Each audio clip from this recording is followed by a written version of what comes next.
यह एक ऐसा लड़का था जिसे उसके अपने घर वाले निकम्मा कहते थे। माँ बाप ने जमीन का टुकड़ा बेचकर उसे दुबई भेज दिया। दुबई जाकर उसे एक सुनसान और खतरनाक रेगिस्तान में मजदूरी मिली।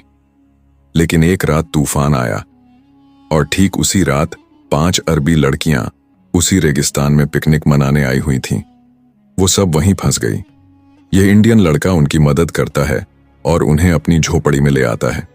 उन लड़कियों की गाड़ी भी खराब थी, इसलिए वह भी उसी रेगिस्तान में उस इंडियन लड़के के साथ रहने लगी।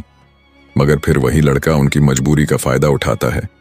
कुछ ऐसा करता है कि वह 5 लड़कियां न सिर्फ उसे पैसे देती हैं बल्कि उसे अपने साथ घर भी ले जाती हैं। वहां उसे काम भी देती हैं और रात को उस लड़के की हर ख्वाहिश भी पूरी करती है। अब सवाल यह है, उस गरीब मजदूर के पास आखिर ऐसा क्या राज था कि 5 हसीन अरबी लड़कियां उसकी हर बात मानने पर मजबूर क्यों थीं? आइए सुनते हैं आज का यह दिलचस्प किस्सा। भारत के एक दूर दराज इलाके में एक छोटा सा गांव था, भवानीपुर। वहां एक कच्चा सा मिट्टी का मकान था जो गरीबी और सादगी की जीती जागती तस्वीर था। उस घर में 3 लोग रहते थे, आदित्य, उसके पिता शिवम लाल और मां सुशीला। आदित्य को शारीरिक मेहनत से परहेज नहीं था, मगर पढ़ाई का नाम सुनते ही उसकी जान सूख जाती थी। माँ बाप ने अपनी गरीबी के बावजूद एक सपना पाल रखा था कि उनका बेटा पढ़ लिख कर कुछ बने।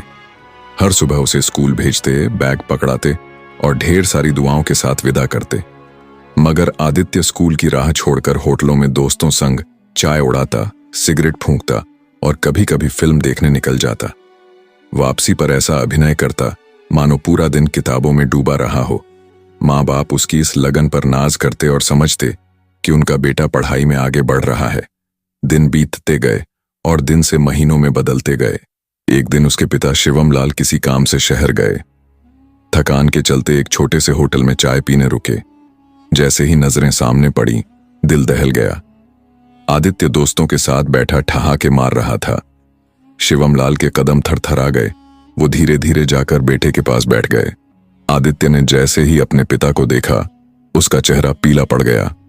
बाप ने ठंडी मगर भीतर तक छूती आवाज में कहा, बेटा, ये वही पैसे हैं ना जो स्कूल और किताबों के लिए थे, यहां उड़ा रहे हो? आदित्य ने झूठ का सहारा लेना चाहा।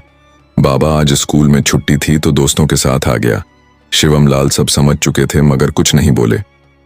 बस इतना कहा, बेटा, अगर छुट्टी थी तो घर चले आते, खेतों में मेरा हाथ बटाते। मैं बूढ़ा हो गया हूं, गर्मी सर्दी झेल कर दिन भर